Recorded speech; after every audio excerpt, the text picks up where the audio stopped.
Es teiktu, ka šobrīd notiek rupju nodokļu maksātāju naudas pļekarēšana, izšķērdēšana un mediju vidas tirgus kropļošana, kas gadiem ilgi ir notikusi. Un tā nav labota, tāpēc, ka kultūras ministrijā ir bijis kaut kāds vai nu nespēja to pamanīt, vai nevēlēšanos to pamanīt. Šobrīd ir ministrijā notikuši izmaiņas. Attiecīgās nodaļas vadītāji ir gatavi šo tirgus kropļojumu labot un arī atbilstoši vērsties uz šo satura prizmu. Un beidzot kāds par to sāk runāt.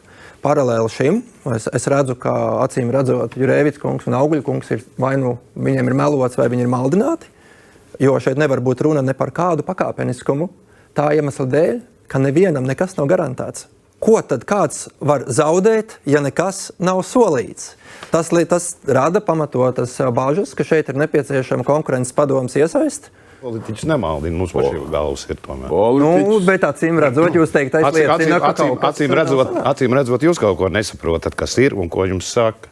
Ja man nāk izdevēja asociācija ar vēstuli, raida organizācijas pirms tam ar kopēju vēstuli griezās, kā nedara tas, kas tiek šobrīd gatavots kultūras ministrijā.